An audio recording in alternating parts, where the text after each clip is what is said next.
Манас эпосы негизинен бир нечелеген өзөктүү көлөмдөрдөн турат.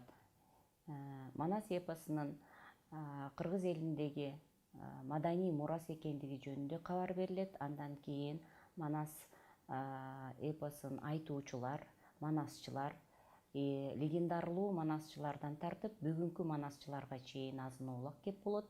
Андан кийинки бөлүм Манас эпосун кагаз бетине түшүрүү, эл оозунан жыйноо жана анын изилдениш тарыхына карата жалпы маалыматтык, жалпы обзордук маалымат берилет. Эң биринчиден Манас эпосунун бүгүнкү күндөгү кыргыз элинин турмушундагы колдонгон практикалык мааниси бүгүн кыргыз элинде эле эмес, бүтүндөй окумуштуулардын, бүтүндөй дүйнөлүк элдин этнографтары үчүн, лингвисттери үчүн, тарыхчылары үчүн, географтары үчүн чоң илимий булак деп айтсак жаңылышпайбыз. Себеби дегенде Манас эпосу кыргыз элинин бүтүндөй жашоо тиричилиги, үрп адаты, каада салты, кошуна элдер менен болгон алака мамилелери, экономикалык байланыштары, ошол эле учурда дипломатиялык мамилелери тууралуу дагы кенен сүрөттөлгөн чоң улуу эпос.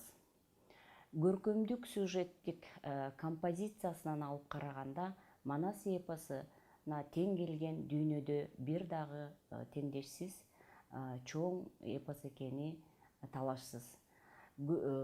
Манас эпосу көркөмдүк жагынан, сюжеттик жагынан, деги эле каармандын катышы боюнча бул дүйнө жүзүндөгү мындай чыгармага теңдеш келе турган чыгарма жок экенин билесиздер. Дүйнөнү дүңгүрөткөн Гомердин Илиада жана Одиссеясы Индия элинин Махабхаратасынан 25 эсе чоң экендигин изилдөөчүлөр тастыктап берген. Албетте, мындай мухиттей чалкып жаткан чоң дастандын ичинде бүтүндөй илимдердин башаты кыттай уюп жаткандыгы баарыбызга белгилүү. Муну айтып атканымдын себеби баардык илимдерден ушул Манас эпосунан алууга туура келет. Мисалы, ошол эле астрологияны, экономикалык байланыштарды, медициналык түшүнүктөрдү, ырым-жырымдарды, скульптура, архитектура, бүтүндөй медицинадан, бүтүндөй илимдердин башаты экенин айтсак болот. Манас эпосу кыргыз элинин басып өткөн тарыхый жолун чагылдырган эпикалык чыгарма, кыргыз элинин дүйнөлүк маданият казынасына кошкон эң зор чоң салымы десек жаңылышпайбыз. Манас кыргыз элинин улуу баатырдык эпосу. Дүйнө жүзүндөгү эң чоң поэма бүгүнкү күндө 500.553 саптан турат. Бул көлөм Саякбай Каралаевдин айтуусу боюнча жазылган. Мисалы, Манас эпосу 84.830 сап жазылса, Семетей үзүндүсүнөн 397.775 сап жазылып алынган. Ал эми жыйынтыктоочу бөлүгү Сейтек бөлүмүнөн 17.948 сап сабы жазылып алынган. Өзүнүн көркөмдүк дөөлөтү жагынан, көркөмдүк кооздугу жагынан деги эле дүйнөдө теңдеши жок чыгарма экенин жогоруда айтып өттүк. Аны дагы бир жолу ЮНЕСКОнун тизмесине кирүү менен тастыктап алдык десек болот. Бул 2013 жылдын 4 декабрында Баку шаарында өткөн ЮНЕСКонун уюмунун жыйынында Манас эпосу Гиннестин рекорддор китебине жазылды. Мындан кийин сиздер менен кийинки бөлүккө өтсөк, көңүлүңүздөрдү белгилүү манасчыларга бургум келип атат. Деги эле Манас айтуу эмнеден башталган деген суроого манасчылар төмөндөгүдөй жооп беришет. Же болбосо Манас изилдөөчүлөр да ошол ойго кошулат десем жаңылышпаймын. Эң биринчи Манасты айтуу бул ырамандын ыр чыгуулу баштаган деген кеп бар. Себеби ырамандын ыр чыгуулу дал ошол Манастын 40 чороосунун бири болгон. Оозунда сөзү бар. сүйлөсө куюлуштура сүйлөп. Кырк чоросунун бири Романдын ырчы уулу Манас чоң казаттан жаракат алып кайтып кеткенде күйүүтүнө чыдабай Манастын жасаган жортуулдарын, Манастын айкөлдүгүн, Манастын баатырдыгын сөзгө салып отуруп дастанга айланган экен. Андан кийин Жайсаң ырчы, Токтогул ырчы, Келдибек, Акылбек, Айтылуу, Тыныбек манасчылар дагы ошол Манас эпосунун үчүлтигин айтып келишкен. Төмөндө биз бир нечелеген манасчылар жөнүндө маалымат берүүгө аракет кылайын. Андыктан урматтуу угуучулар, көңүлүңүздөрдү кунт коюуга чакырамын. Белгилүү манасчы Кенжекара Калча уулу 1859 жылы Пишпек уездинде төрөлүп, башка манасчылардан айырмасы Манасты кыл-кыяк музыкалык аспаптын коштоосунда айтуусу менен айырмаланып турган. Көбүнчө семетей, үчүлтиктин ичинен семетейге көбүрөөк көңүл бөлгөн. Кенжекара Калча уулун белгилүү сүрөтчү Смирновдун үн жаздыргычка жазып алган атайын Семетейдин Айчүрөккө үйлөнүшү деген бөлүмү атайын үн жаздыргычка жазылып алган. Андан кийинки манасчыбыз бул Байымбет Абдрахман уулу, же болбосо Тоголок Молдо деген атка конгон белгилүү манасчы. Башка манасчылардан бул манасчынын айырмасы жазгыч манасчы болгон. Андан сырткары өзүнүн вариантын өзү жаратып, кагаз бетине түшүргөндүгү менен айырмаланат. Кыргыздын белгилүү бул жазма акыны 1860 жылы Актала районундагы Куртка деген айылда туулат.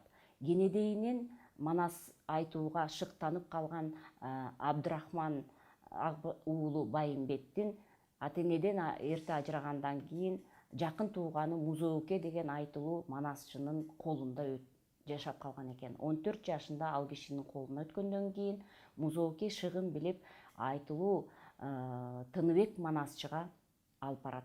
Тыныбек манасчы карап туруп зирек бала экенин, оозунда сөзү бар, шыгы бар экенин көрүп, анан кичинекей кара тоголок балага Тоголок Молдо деген ат койгон экен.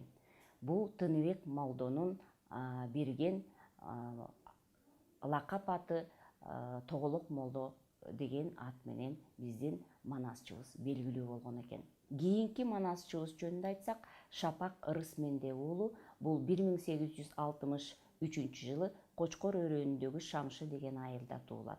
Атактуу балык манасчынын ага тийгизген таасири өтө зор болгон. 26 жашында Сагынбайга кезигип, Сагынбайдан дагы сабак алган. Шапак манасчыдан 1935 жылдан тартып 1948 жылга чейин Манастын 3 бөлүмү тең жазылып алынган.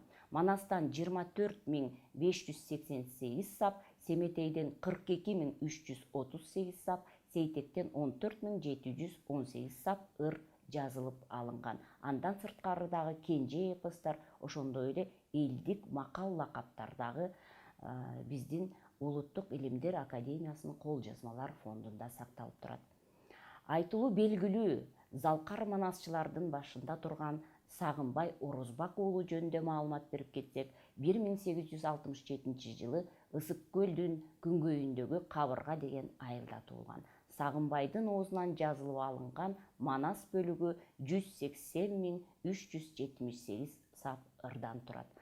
Сагынбай Орозбаковдон Ыбырай Абдрахманов жазып алган экен. Албетте Сагынбай Орозбаков менен Саякбай Каралаев жөнүндө мен кыскача эле маалымат берем. Себеби дегенде, бул залкар белгилүү манасчылардын өмүр баяндары, чыгармачылыгы тууралуу интернет булактарында жана адабий китептерде толук маалыматтар бар. Кийинки манасчы жөнүндө тааныштыра кетсем, Жаңыбай Кожек уулу 1869 жылы Жумгал районунда туулган. Жет атасы тең Манас айткан адам болгон. Манасты Жаңыбай Манастын ичинен Семетейди толук айткан. Жаңыбай Кожек уулунан Манас изилдөөчү Каюм Мифтаков жазып алган. Кийинки манасчыбыз Багыш Сазан уулу 1878 жылы Жумгал районунун Кара Суу айылында туулган. Манастын 3 бөлүмүн тең айткан. Бул Багыш Сазан уулунун Айтуусу боюнча Манастан 41.000 сап, Семетейден 55.000 сап, Сейтектен 5580 сапыры жазылып, биздин Илимдер Академиясынын кол жазмалар фондуна өткөрүлгөн. Кийинки манасчы тууралуу кыскача маалымат берсем, бул Молдобасан Мусулманкул уулу. 1883 жылы обончу, акын, комузчу, башка манасчылардан айырмасы дастанчы манасчы Молдобасан Мусулманкулов Нарын областына караштуу Актала районунун Терек айылында туулган. Манас үчүлтигин толугу менен билген, бир катар кенже эпостарды да айткан.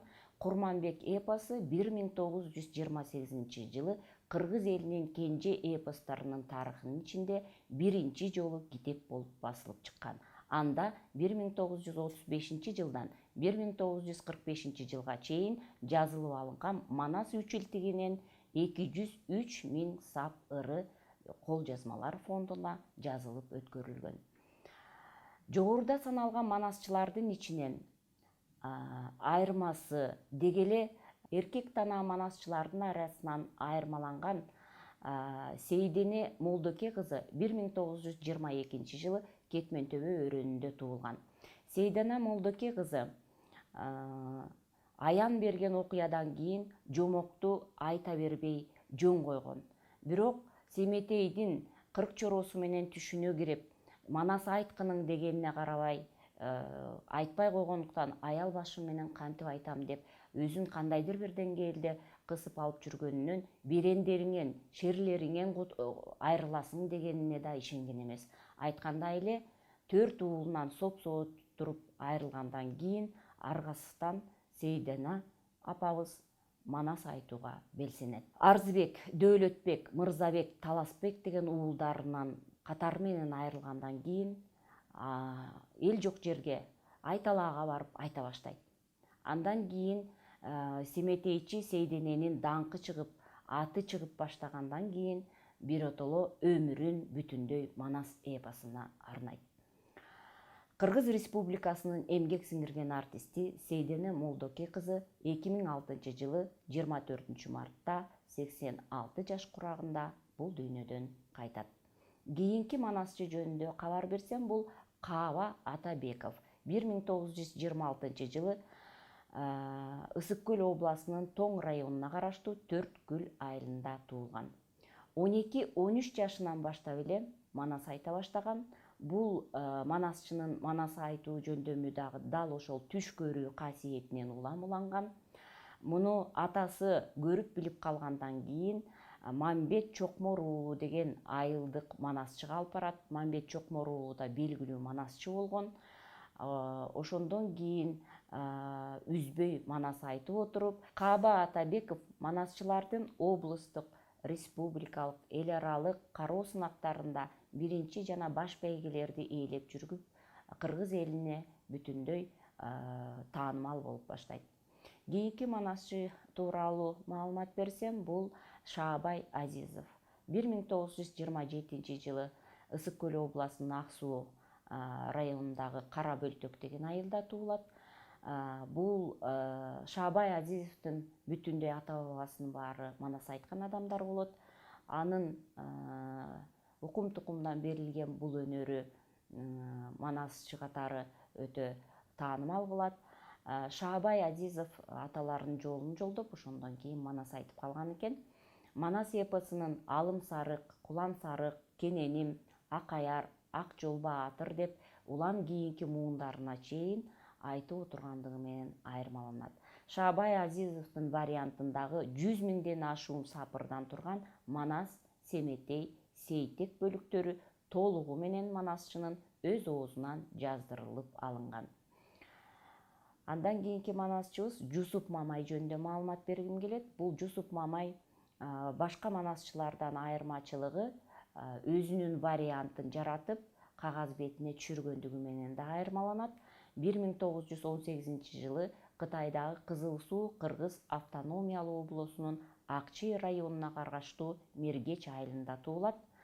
Биздин этникалык кыргыздардын бири өзгөчөлүгү Манас Баатырдын 8 муунуна чейин айтып, ар бир вариантын китеп кылып чыгарып, кагаз бетине түшүрүп, биздин Кыргыздын көркөм дөөлөтүн Кытай Эл Республикасында да таанытып, кайсы жерде жашаса дагы Кыргыздын ушундай көркөм мурасын уланткандыгы менен айырмаланат. Саякбай Каралаев жөнүндө маалымат берсем, кыскача маалымат берейин. Саякбай Каралаев 1894 жылы Ысык Көл областынын Ак Өлөң деген айылында туулган. Бардык манасчылар сыяктуу бул киши дагы түш көрүү менен манас айтып калган. Манастын бүтүндөй толук вариантын 3 илтигин тең айткан. Жогоруда биз айтып өткөн 500.553 сапты жатка билген. Саякбай Каралаевга атагы ааламга чыккан биздин залкар жазуучубуз Чыңгыз Айтматов бекеринен 20-кылымдын Гомери деп баа берген. Кийинки манасы жөнүндө дагы маалымат берсек, бул Ыбырай Абдрахман уулу 1888 жылы Ысык Көл областындагы Чырак айылында жарык дүйнөгө келген. 13 жашынан баштап манас айта баштайт. Башка манасчылардан айырмасы жазганды да билген. Манас эпосун өзү айтуудан сырткары көптөгөн залкар манасчыларга жолуккан. Алардын манас айтуусун кагаз бетине түшүргөн. 28 жашка чейин Акылбек манасчыга жолугуп, андан сабак алган. Ыбырайым көптөгөн манасчылардын варианттарын кара сөзгө түшүргөн. Бир нече үзүндүлөрдү басмага даярдаган. 1946 жылдан тартып 1952 жылга чейин Манас, Семетей, Сейтеги биригип 57.650 сап ырдан турган кол жазмасын Улуттук илимдер академиясына өткөргөн. Уркаш Мамбеталиев 1934 жылы жарык дүйнөгө келген. Албетте бул манасчыбыз дагы Ысык Көл өрөөнүнөн болгон. Түп районуна караштуу Талды Суу айылында жарык дүйнөгө келген. Бул киши дагы өзүнүн манас айтып калуу өнөрүн түш көрүү менен байланыштырган. Кыргыз Республикасынын эл артисти, Улуттук жазуучулар союзунун мүчөсү, Манас 1000 медалинин ээси, 3 даражадагы Манас орденинин ээси Уркаш Мамбеталиев өзүнүн вариантында жаздырып Улуттук илимдер академиясына тапшырган. Көбүнчө Уркаш Мамбеталиевдин вариантында жазылган Манастын алгачкы эрдиктери, Манастын бала чагы сыяктуу варианттарды биздин Кыргыздын көркөм мурасына эстеликке калтырган десек жаңылышпайбыз. Азыркы күндүн манасчылардын же болбосо жаш манасчылардын башында турган Таланталы Бакчиев 1971 жылы Ысык Көлдүн Ак Суу районуна караштуу Маман айылында туулган. Таланталы Бакчиев дагы өзүнүн түш көрүүсү менен манас айтып калгандыгын байланыштырат. Албетте түш көрүү менен манас айтуу бул көп эле адамдарга же болбосо жөн эле адамдарга бериле бербейт. Касиетти аарыган адамдар бүгүнкү күндө дагы биздин уучубуз кур эмес экен. Кыргыз элинде дагы бүгүнкү күнгө чейин манас айткан жаш манасчыларыбыз бар. Мына ошол жаш манасчыларыбыздын башатында турган Таланталы Бакчиев эл аралык фестивалдардын лауреаты, көптөгөн эл аралык форумдардын, кароо сынактардын жеңүүчүсү. 2000 жылы Швейцария менен Франциянын биргелешкен кино компаниялары тарабынан тартылган Манасчы деген даректүү фильмде, кино тасмада Гүлчоронун Үргөнч суусун кечиши деген үзүндүүнү айтуусу менен ушул кино тасмага тартылган.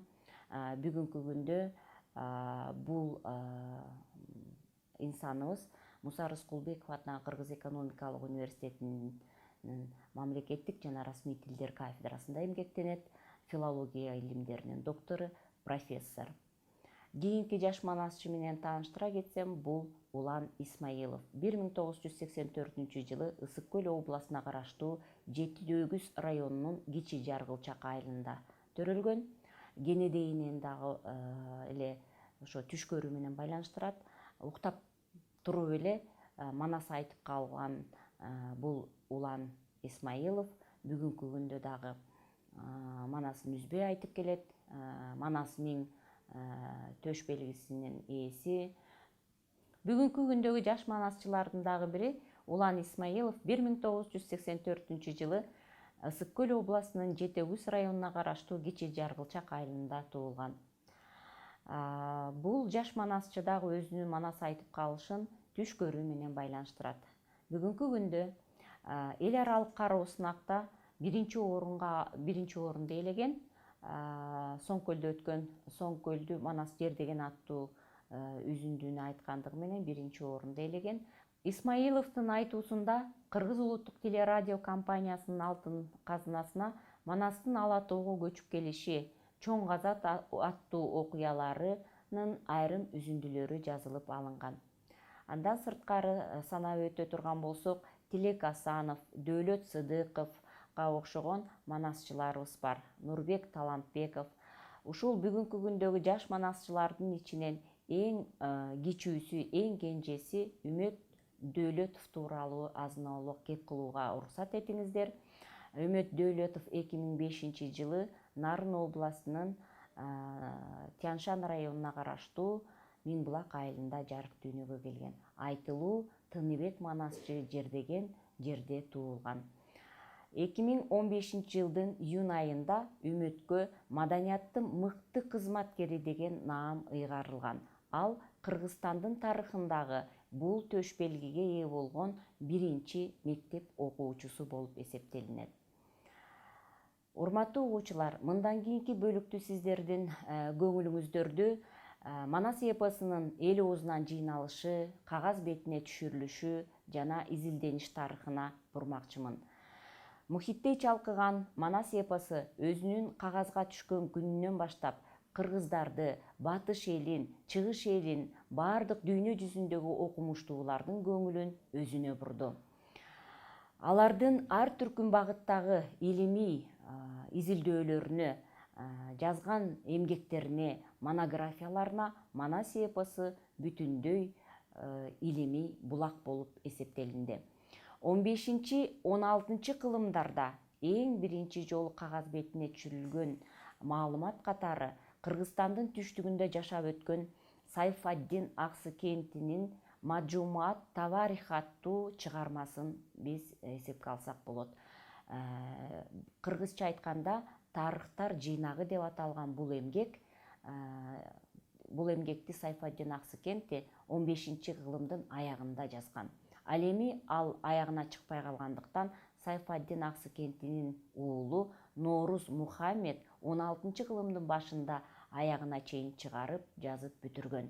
Ал эми ошол чыгарманы же болбосо Маджумаат Таварих аттуу чыгарманы Кыргыз Республикасынын Улуттук илимдер академиясына 1968 жылы Сайфаддин Аксыкентинин жердеши Жайлообаев Назармат аттуу киши тапшырган. Дал ушул эмгекте манас эпосун кара сөз түрүндө баяндап, ал түгүл кээ бир жерин ыр саптары менен айтылган жерлери бар. Ал жерлери Манас баатырдын Жолой менен болгон салгылашуусу баяндалгандыгы тууралуу айтылат. Бул эмгек фарсы тилинде жазылган. Фарсы тилине жазылгандыктан кээ бир окумуштуулар Сайфаддин Аксыкентини тажик элинен деп божомолдоп жүрүшөт. Бирок Аксыкенти шаары тарыхчылардын изилдөөсүнө караганда биздин Жалал Абад областына караштуу Алабука районунда жайгашкан Аксыкент шаары болгон экен 15-16 кылымдарда. Ал түгүл бүгүнкү күндө дагы Алабука районунда Аксыкент шаарынын урандылары да сакталууда. Демек, тарыхтар жыйнагы аттуу чыгармасын жазган Сайфаддин Аксыкенти биздин кыргыз өкүлүнөн десек жаңылышпайбыз. Бул эмгекти 1996 жылы кыргыз тилине, фарсы тилинен Омор Сооронов которгон. Андан кийинки кагаз бетине түшүрүлгөн тарыхый булак катары 1849 жылы Орус бийлигинин Жети Суудагы өкүлү, жогорку билимдүү адам барон Врангелдин Или суусунун жакасында жашаган кыргыздардан Манас жана анын уулу Семетей жөнүндө улама сөз жазып алгандыгы тууралуу жазма кабар бар экендиги айтылып келет. Кийинки кагаз бетине түшүрүлгөн булак катары биз Чохон Валихановдун жазып алган вариантын эсептейбиз. Манастын ыр түрүндөгү текстин алгач кагаз бетине түшүргөн адам катары эсептейбиз. Бул Чохон Валиханов казак элинин окумуштуусу, көрүнүктүү окумуштуусу, орус полководеси Валиханов 1865-жылы атайын жазалган географиялык экспедициянын курамы менен келип, Каркырадан Манасты угуп, Манастын өзөктүү окуясы болгон Көкөтөйдүн ашынан жазылган үзүндү 1965-жылы Казак Академиясынын кабарларына жарыяланат. Кийинки изилдөөчү Василий Васильевич Радлов 1837-жылы Берлин шаарында төрөлгөн. Немец уутундагы өкүл, Берлин университетинин чыгыш таануу факультетин бүтүргөн. Өзүнүн лектору Вильгельм Шоттун лекциясына өтө кызыгуу менен окуп жүрүп, акыры бүт өмүрүн ошол түркологияга арнайт. Түркология илиминин атасы деген наамга татыган Василий Васильевич Радловдун өз аты Фридрих Вильгельм болгон. 21 жашында түркология жаатында өзүнүн докторлук диссертациясын жактагандан кийин бүтүндөй өмүрүн түркология илимине арнап Россия падышачылыгына келет. Же болбосо Россиянын аймагына келип, улуу падышадан уруксат алыш үчүн 1 жыл күтүп калат. 1 жыл күткөндөн кийин анын аты жөнү Василий Васильевич Радлов деген ат менен келип, ал Россиянын аймагында өзүнүн илимий ишмердүүлүгүн жүргүзүүгө жана экспедицияга чыгууга уруксат алат. Уруксат алгандан кийин 1 жылдын ичине чейин ал ошол Барнаул шаарында немис тилинен, латын тилинен мугалим болуп иштейт. Уруксат алгандан кийин 37 күн дегенде Жөө Алтай крайына барып, ал жердеги түрк элдерине тийиштүү элдик чыгармалар менен таанышат. Ошол жерде Манас эпосу жөнүндө кабар билип, ал эпосту айткан кыргыз улуту жөнүндө кабар уккандан кийин атайын изилдөө экспедициясы менен Василий Васильевич Радлов Манас эпосун изилдөө үчүн Кыргызстанга 3 жолу келип кетет. Биринчи келиши бул 1862-жылы Каркыра жайлоосуна келип, ал жердеги жергиликтүү манасчылардан Манас тууралуу угат. Кийинки келгени 1868-жылы, андан кийинки 3-чү мертебе келиши бул 1869-жыл болот. Мына 3 жолу келген учурда Манастын толук 3 илтигин тең кагаз бетине азыркы биздин орус графикасындагы тамгалар менен жазып, аны бүтүндөй 1885-жылы Санкт-Петербургда жарыкка чыгарат. Василий Васильевич Радловдун кыргыз элине кошкон эң чоң зор салымы 1885-жылы 3 илтикти бүтүндөй немис тилине которот дагы Берлиндеги Лейпциг шаарында немис тилинде жарыкка чыгарат. Мындайча айтканда, биздин улуу мурасыбыз, көркөм дөөлөтүбүз Манас эпосу 1885-жылдан баштап эл аралык аренага чыкты десек болот. Кийинки изилдөөчү Георг Алмаши. Кээ бир булактарга караганда Диорд Алмаши деп жүрөт, бирок биз Георг Алмаши бул венгер изилдөөчүсү, чыгыш таануучусу 1867-жылы жарык дүйнөгө келген. Кыргыз жана немец тилинде комментарийлер менен бирге берилген бул Манас эпосунан жазып алынган үзүндү болгону 72 сап болот.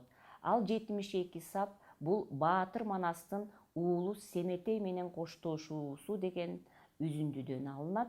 Георг Алмаши Манастан жазып алган 72 сабын 1901 жылы жазып алган сабын 1911 жылы венгер тилине которуп, Будапешт шаарында чыгуучу Келети Цизельме журналына жарыялайт. Георг Алмаши эпостун бул үзүндүсүн Нарын өрөөнүнөн Бугу уруусундагы манасчыдан жазып алгандыгы тууралуу маалымат берет. Урматтуу угуучулар жана студенттер, сиздердин алдыңыздарда Манас эпосу тууралуу маалымат жана манасчылар, белгилүү манасчылар, андан кийинки Манас эпосунун кагаз бетине түшүрүлүшү, эл оозунан жыйналышы жана изилдөөчүлөр тууралуу маалымат берилди.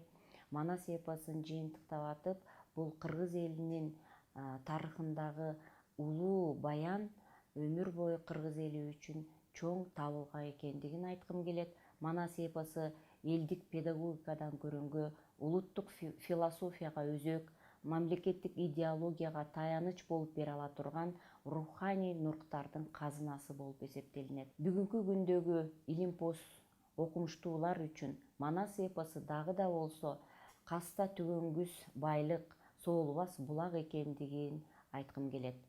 Анда эмесе кийинки видео сабакта көрүшкөнчөктө сак саламатта болуңуздар.